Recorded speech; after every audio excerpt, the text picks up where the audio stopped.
lomfana wakwaJonas phakathi kaMakazole Tetete.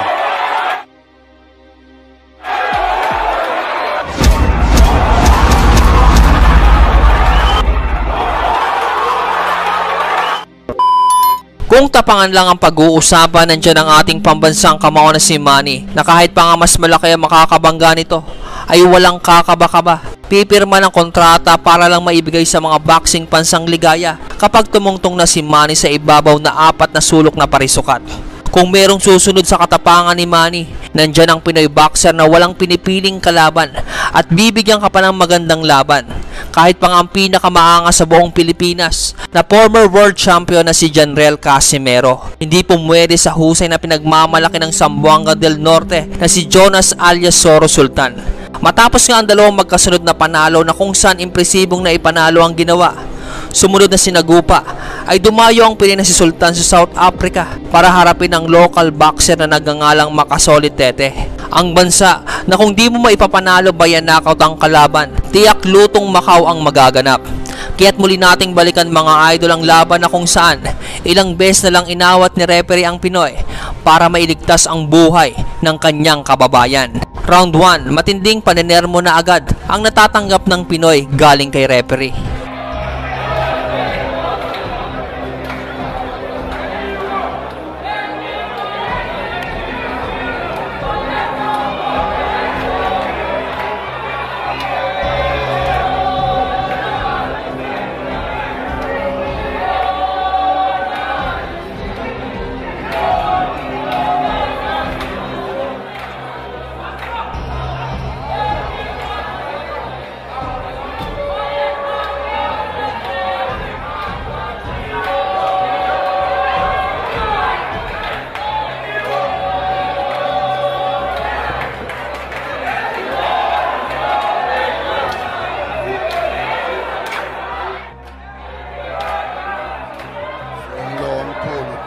Solani Makazole Tete against the guy from Philippi.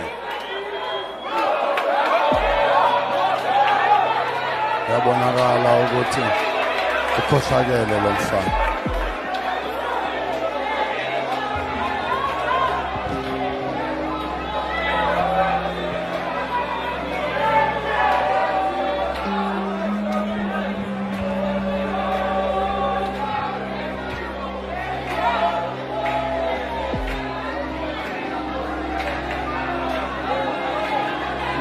Lo omhle kakhulu phakathi kaMakazole Tete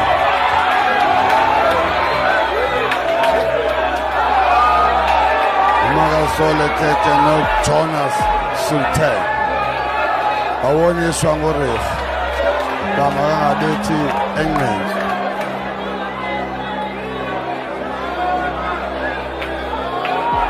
Phinda jongana sengujikelo oqala khangele kubonakalisa ukuthi ngumloza utakisa inhlansi lo.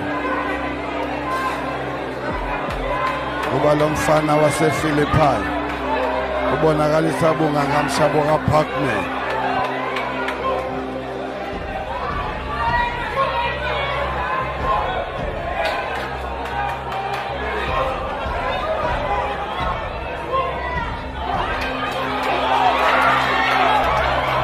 Wow, he's throwing dangerous punches as early as the first round.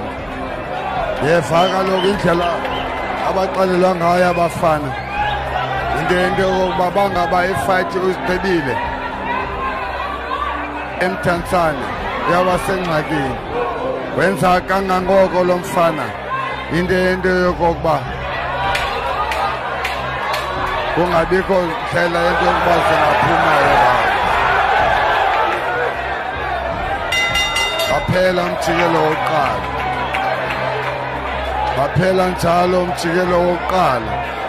Round 2, dito natikman ng Aprikano ang malakidlat sa bilis kong sumuntok itong si Sultan at nakatulog ng nakatayo.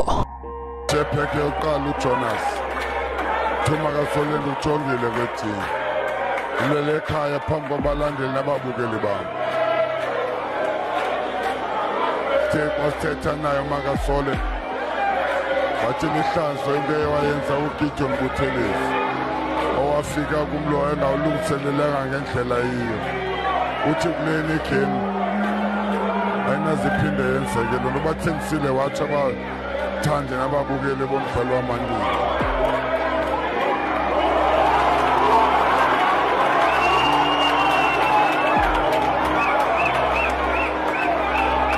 Waphela njalo umjikelo wesibili yayindlela engummangaliso.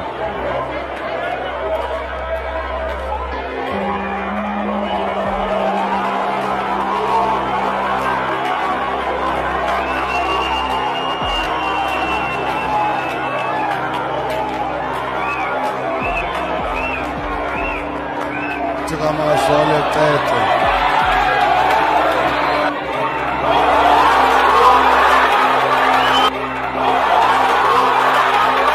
eyo lomfana wakwaJonas uthe xa iqala eround wenze apha ebeyeke khona kwawumjikelo wokuqala ngoba kaloku umbethile isaqala iround yaphela i-5 abuya umjikelo wesibili bathi kusenjalo waqala apha ebeyeke khona iblows azibethileyo sengummangaliso lo mfana okaJonas Sultan. Ladies and gentlemen, now we are by knockout in 22 seconds in the second round. And the new junior middleweight international champion,